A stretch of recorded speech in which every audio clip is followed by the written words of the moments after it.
தோல்வி நிலையென நினைத்தால் மனிதன் வாழ்வை நினைக்கலாமா? வாழ்வை சுமையென நினைத்து தாய் கனவை மிதிக்கலாமா?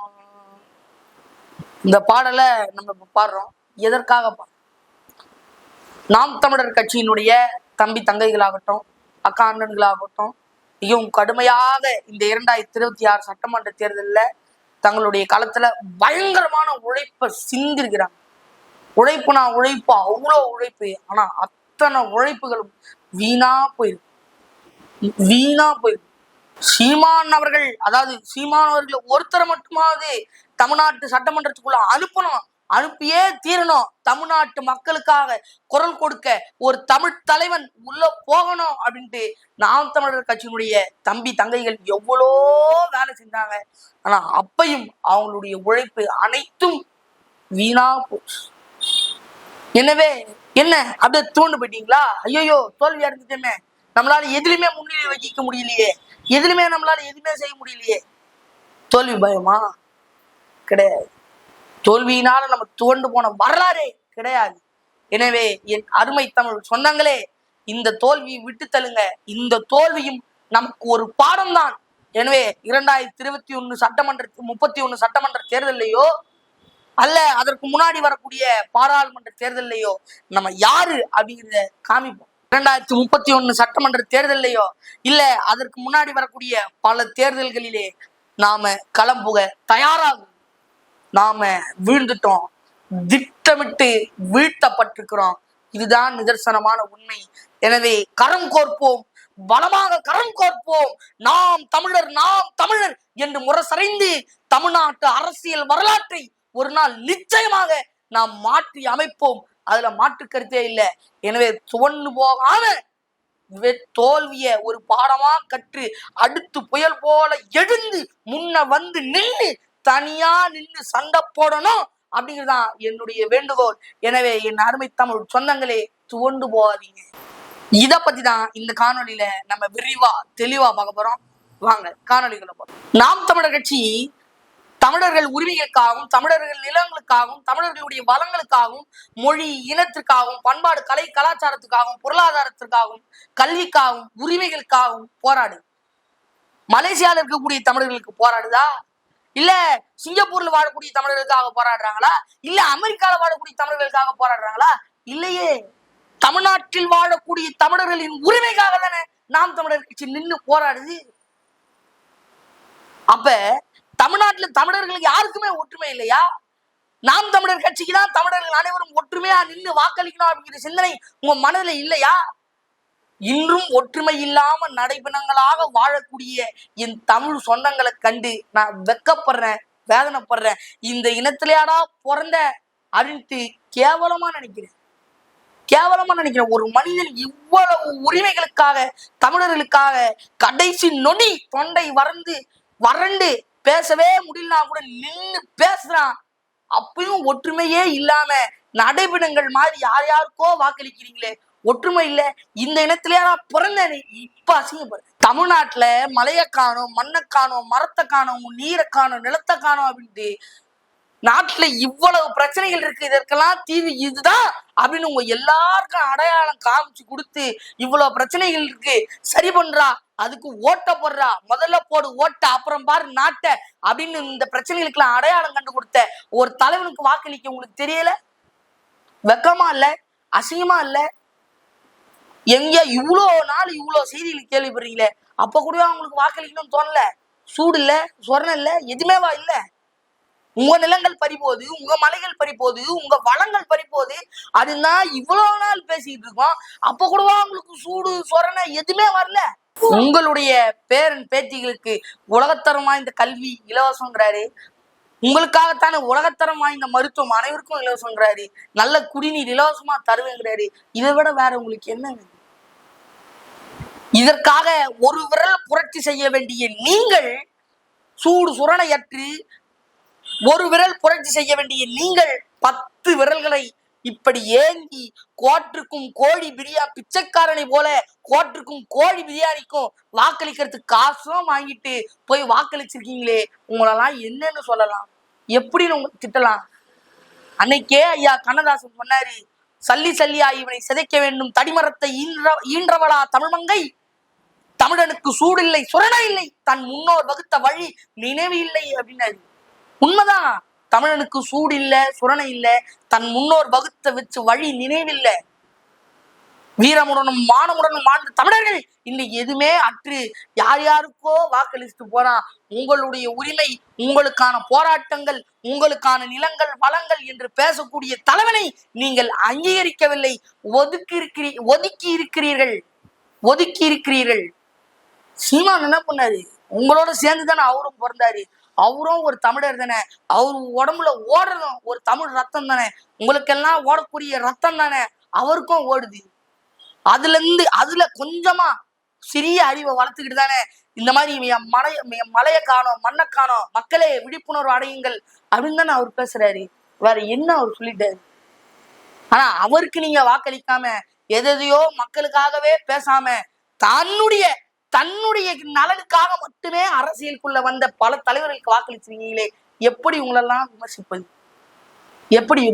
என்னுடைய மொழி இன உணர்வோட, அதாவது நான் தமிழன், தமிழ் மொழியை சார்ந்தவன், தமிழ் மொழி பேசக்கூடியவன் என்று தமிழ் இனத்துல பிறந்ததுக்கு நான் வெக்கப்படுறேன். நான் மொழி இன உணர்வோட கேரளாவிலேயோ கர்நாடகாவிலேயோ ஆந்திராவிலேயோ பிறந்திருந்தா நான் எப்படியோ நல்லா இருந்திருப்பேன். என் நாடு என் மக்கள் அப்படின்னு பாசமா இருந்திருக்கேன், நேசமா இருந்திருப்பேன். ஆனா இன்னைக்கு தமிழ்நாட்டுல அப்படி வாழ முடியுமா? நாம் தமிழர்களுடைய உறவுகள் வேற, நீங்க வேற. நீங்க செய்யறதெல்லாம் பார்த்தா அப்படிதான் தோணுது. உங்களுக்காக தான் நாங்க பேசுறோம், நீங்க எங்களை ஒதுக்கி வைக்கிறீங்க, நாங்க உங்களோட அதிகோட ஒதுக்கி வச்சிடறோம். என்ன சொல்றீங்க?